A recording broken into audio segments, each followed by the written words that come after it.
cerebro es el órgano que rige todo nuestro organismo. De hecho, el que nos da la mente, por ejemplo, hay personas que, por ejemplo, tienen una lesión cerebral y entonces tú los puedes mantener sin el corazón, pero no son, o sea, es como un animalito que lo tienes, o sea, realmente el que nos da vida, el que nos da el funcionamiento, el que nos da como persona y como humano, es el cerebro. Porque realmente hay funcionamiento de aparato digestivo, de aparato locomotor, que los animales lo tienen igual. Lo que nosotros nos distinguimos son el cerebro.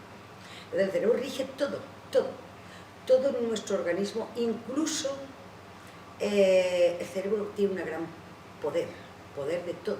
Por ejemplo, para los sentidos positivos, luego cuando tienes una enfermedad, de tener una actitud positiva, por ejemplo un cáncer o una enfermedad más grave, es muy importante. El cerebro realmente el tener una actitud positiva hace que el sistema neuroinmune, que es el sistema inmunitario que se sabe que tiene importancia en este momento, puede actuar positivamente y atacar a lo que sea.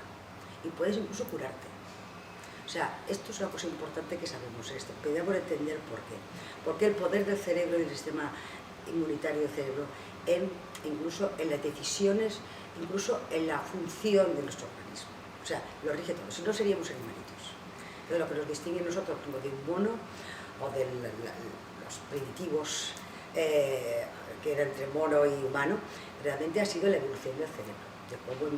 Y eso es importante, bueno, la evolución, por eso, aparte de la evolución, el saber trabajar el cerebro, porque si el cerebro no lo trabajas, se queda atrofiado. Por eso es importante, por ejemplo, cuando son mayores, que les hacen hacer trabajo, cuando son niños, por ejemplo, pues tienen un retraso mental, lo que hacen es tratar de que funcione al máximo, o sea, sacar el máximo rendimiento, ¿vale? Y ahí la importancia de la adolescencia, el consumo de alcohol, porque es un cerebro todavía plástico hasta los 25 años y por eso se aprende. Y es importante que aprenda en ese momento y que el alcohol rompa todo ese aprendizaje, porque después se van a quedar sin coger todas las aptitudes que ellos quieren o que podrían tener. Entonces esto es una cosa importante que se le tiene que transmitir a la sociedad para decir, bueno, el cerebro es plástico hasta los 25 años, por eso se aprende. Admite la máxima plasticidad que tú tienes para aprender el máximo número de conceptos, porque cuando eres mayor te acuerdas de lo que estudiaste de adolescente. Yo a veces no me acuerdo de lo que hace 2 años he hecho, pero cuando era adolescentes, cosas de latín que yo estudiaba, me acuerdo perfectamente las declinaciones. Yo no quiero acordarme, pero es que me acuerdo, porque es plan plástico y hace las conexiones tan fuertes que nunca te llegas a olvidar. Entonces es importante explotar, como dijésemos, la capacidad que tú tienes y no inhibirla, como pasa ahora con nuestra juventud. Lo fijas más, aumenta la materia blanca porque hace que las conexiones se fijen muy rápidamente y además sea mucho más rápido el impulso nervioso. Entonces la plasticidad consiste en no tener más neuronas, las neuronas que se unan unas con las otras.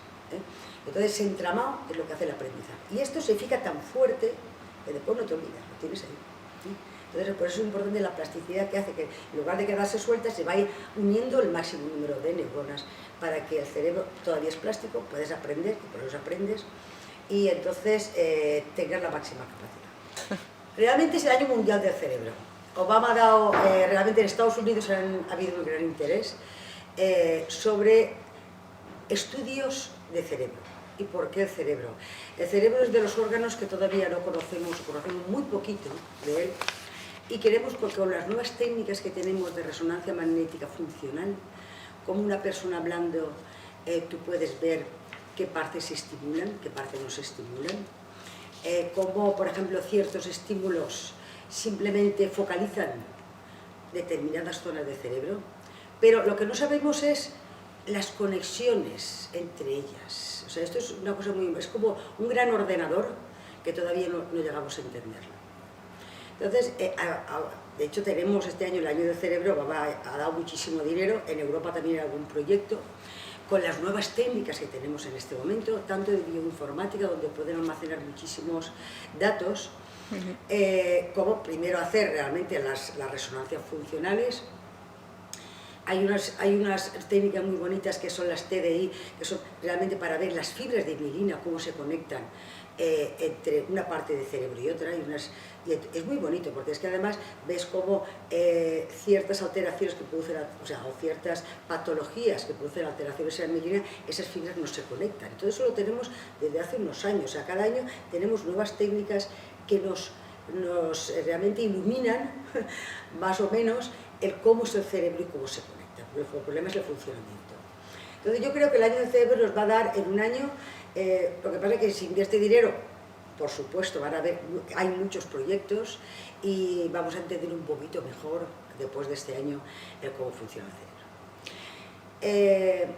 El cerebro es un órgano muy complejo y por eso es el que menos entendemos, está formado de varias partes, cada zona a veces va por ella sola, pero siempre está conectada con diferentes estímulos, de hecho está conectado con hormonas a nivel del organismo, cómo funciona, cómo las hormonas incluso influencian el cerebro, y cómo el cerebro influencia incluso el sistema hormonal y otras, digo hormonas porque están desde los corticoides hasta las hormonas sexuales, etc. Bueno, en el campo de las drogas el cerebro tiene muchísimas partes, voy a hablar solo de algunas de ellas como por la importancia que tienen las drogas, ¿no?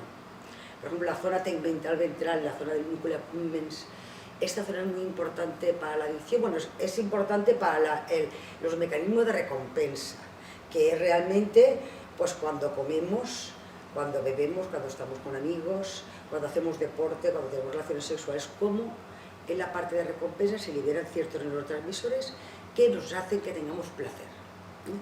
Entonces ya diferentes personas hablarán de cómo realmente las drogas utilizan este sistema para emitir demasiada dopamina y emitirla negativamente. El problema de la dopamina es que está regulada por otros neurotransmisores. O sea, la dopamina no funciona por ella misma, no, que está reguladísima. Quiero decir, hay muchísimos neurotransmisores, como es el glutamato, como es la noradrenalina, es muchísimo, dependiendo de la zona, está regulada, y GABA sobre todo, el GABA lo regula muchísimo. O sea, por ejemplo, el GABA es el neurotransmisor inhibitorio, de forma que si hay los receptores GABA están muy excitados, inhiben la liberación de dopamina, o sea, está todo muy regulado. Decimos, para la población general, bueno, liberación, pero bueno, la liberación esa, ¿cómo se produce? Esto está muy regulado, todo está muy regulado. No entendemos, de hecho, muy bien, o sea, sabemos que se liberan, y eso es lo que necesitamos saber, en qué momento se libera más y menos, y es porque está regulado, necesitamos saber las regulaciones, claro. Esto en animales experimentales lo sabemos mejor, y ahora por técnicas de resonancia magnética funcional podemos ver el cerebro qué es lo que está viendo cuando, por ejemplo, enseñas, por ejemplo, un estímulo de una droga, y cómo la persona que tiene adicción a esto pues libera en cierta zona, y qué es lo que se estimula. Incluso se saben que hay diferentes zonas en adictos, no es como la persona normal, no, como hay diferentes zonas que están excitándose, y como realmente cada droga tiene su mecanismo, pero hay de adicción, es común en todos ellos. O sea, esto, lo que pasa es que los mecanismos de regulación de cómo liberar la dopamina es muy diferente. De hecho, por ejemplo, en el caso del alcohol no lo entendemos todavía, sabemos que se libera la dopamina, pero no lo entendemos. O sea, por ejemplo, es una droga muy antigua. O sea, todos sabemos que usan realmente una zona de cerebro muy antigua que está realmente conservada desde los animales, en la zona de recompensa, para realmente emitir placer, el placer ese es negativo.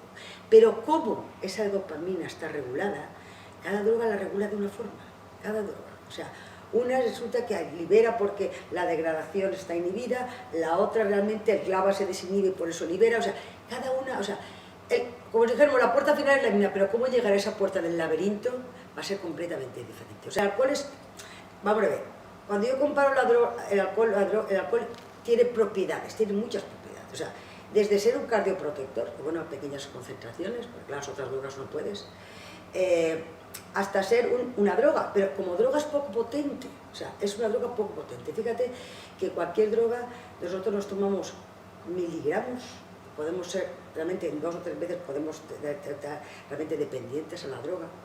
El alcohol resulta que tenemos que tomar gramos, y no todo el mundo, o sea, hay mucha gente que toma, bueno, pues puedo tomar vino y no eres adicto en absoluto. Entonces hay diferentes factores que para la adicción necesita. Por ejemplo, una persona, el alcohol es un hepatotóxico también, y muchas veces tienen cirrosis, pero no son adictos. O sea, necesitas un cierto base genética y a factores ambientales que para ser un adicto, porque muchas veces la gente es, después de 2 años, muy poquitos, puede tener una adicción al alcohol y a lo mejor no tener cirrosis. Lo que quiero decirte es que hay cosas porque es un tóxico al mismo tiempo, o sea, como droga es poco potente. Necesitamos gramos, muchos gramos de alcohol, cosa que las otras drogas con miligramos o microgramos realmente podemos tener unas consecuencias importantes. O sea que como droga es poco potente, pero a su vez es una droga. Y como realmente está en la calle, es una de las drogas que más problemas tenemos, porque es de libre acceso. Entonces, ¿dónde está el límite? Eso es donde la gente debe de informarse. ¿Dónde está a mí me gusta decir dónde está el límite, incluso para la toxicidad, porque es un tóxico. Entonces dice, bueno, es cardioprotector, ¿hasta cuándo? ¿No? Por ejemplo, sabemos en este momento, claro, tú pones una balanza los efectos positivos y los efectos negativos. ¿Cuándo puedo tomar yo que no vea los efectos negativos y vea los efectos positivos? Bueno, pues esto se ha hecho. O sea, más o menos sabemos que, por ejemplo, en las mujeres son unos 10 gramos, que puede ser una copita de vino, ¿vale? ¿Y es por qué? Son 10 gramos y en los hombres son de 20 gramos a 25 gramos, ¿vale? De una persona sana, ¿vale? Porque a veces digo que no esté embarazada, que no sea, bueno, que no tenga que no tenga una cirrosis, que no tenga, etc. ¿Y por qué? Por ejemplo, en las mujeres más de 10 gramos al día se asocia o aumenta el riesgo de cáncer de mama, que es una cosa importante. O sea, cáncer de mama, más de 10 gramos al día aumenta el riesgo de cáncer de mama. ¿Van a decir que si tomo más voy a tener cáncer de mama? No, posiblemente tienes que tener cierta predisposición, pero ya aumenta, los estudios epidemiológicos dicen que por encima de 10 gramos ya aumenta el riesgo de cáncer de mama. En humanos, en hombres, pues de 20 a 25 y sobre todo, y una cosa muy importante, es en las comidas. Lo que tenemos la protección es en las comidas. El cardioprotector es comida, lo de la comida mediterránea, ¿eh? Porque dice, bueno, a veces me dicen, bueno, como yo me tomo 20 gramos al día, yo el fin de semana me tomo, fíjate, 20 multiplicado por 7, fíjate, pues esto es horrible. Si tú te sientes y tomas los 20 gramos del día en las comidas, que es una cosa cardioprotectora, porque más en forma de vino tiene antioxidantes, a decir los americanos, no, 20, yo lo sumo, pues entonces me voy a tomar todos los gramos acumulados el fin de semana. Eso es horroroso. O sea, lo peor son los atracones. O sea, si tú dices, bueno, tanto yo, por ejemplo, cuando hace muchos años, cuando empezamos a trabajar en los riesgos de gestación y alcohol, claro, la gente decía, ¿tantos gramos o no? Sí, por ejemplo, se da un atracón de 200 gramos. Y no, es que dividido por 7 días son tantos días, que no es lo mismo. Es que lo peor es el atracón, porque lo peor son altos, o sea, atracón, ¿qué pasa? ¿Por qué es malo? La historia es, si la tomas en ayunas, tú absorbes inmediatamente, el cerebro tiene barrera hematoencefálica y aumentan los picos, el pico de alcohol en el cerebro, y en hígado y en donde sea. Y lo peor para el cerebro son picos de alcohol altos. O sea, tú claro, tú lo que toman los chicos jóvenes, lo peor, a 1 de la mañana, cuando están en ayuno, porque han cenado a las 10, sin ninguna tapa, sin nada. Las tapas son buenas porque interfiere, lo que se trata de evitar son altos picos de alcohol. El atracón lo que tienes en ayunas, tomas, que es lo que toman los americanos también, la bebida anglosajona. Y entonces, claro, lo de toda la semana te la tomas esto, entonces, claro, tú tienes altos picos de alcohol en el cerebro, que es horroroso, horroroso. Sobre todo cuando el desarrollo, pero también en la fase adulta, ¿vale? Este patrón de consumo es muy malo. Cosa que nos ha venido ahora con los adolescentes, y esto lo estoy diciendo, no consiste en que no bebáis, que bebáis como siempre el patrón que hemos tenido en la cultura mediterránea, como es en España. O sea, es cardioprotector cuando lo tomas en forma de vino, en las comidas, que los niveles de alcohol no son muy altos, y pues pues elimina trombos, aumenta las HDL, el colesterol bueno, o sea, una serie de propiedades, pero en condiciones buenas. Si queremos tener realmente, por eso desde un cardioprotector a una droga. Bueno, las técnicas que pretenden es conectar, o sea, vamos a ver, interpretar, bueno, vamos a ver, para mí lo más importante que se ha avanzado son las técnicas de neuroimagen, porque son humanos, un hombre que está viviendo, o sea, los post-mortem, ya teníamos, bueno, pues esto se expresa en tal sitio, no, es como captas todo lo que tú captas, ves, tu cerebro se está movilizando. ¿Y cómo puedes captarlo eso? Para mí eso ha sido lo más revolucionario, o sea, la técnica de resonancia magnética funcional, bueno, con los MRIT, que son realmente las fibras de mielina, cómo se van conectando, y son impresionantes. Entonces yo las técnicas, bueno, y después, eso junto con programas informativos muy importantes para que nos interpreten, cuando tú das una reacción, qué parte del cerebro y qué ocurre cuando esto se ilumina, por ejemplo, una parte del cerebro se ilumina, qué conexiones tienes, ¿no? En este momento ya tenemos alguna cosa, por ejemplo, tales receptores tú los puedes marcar, entonces cuando tú los marcas, si activa esos receptores, pues los ves más activados, o sea, ves más, o sea, lo ves, o sea, realmente lo marcas con radioactividad o con fluorescencia, tú lo puedes ver ya. Pero eso es lo que tenemos, o sea, esto van a ser las técnicas que nos van a dar todo, porque es en personas que están viviendo, no son personas con muerte como antes, ni en animales. Pero en animales tratamos de reproducir lo que vemos humano, pero lo importante es lo humano, ¿vale? Entonces, estas técnicas junto con técnicas muy potentes de bioinformática y de informática y de matemáticas y de ordenadores son realmente lo que nos van a reproducir.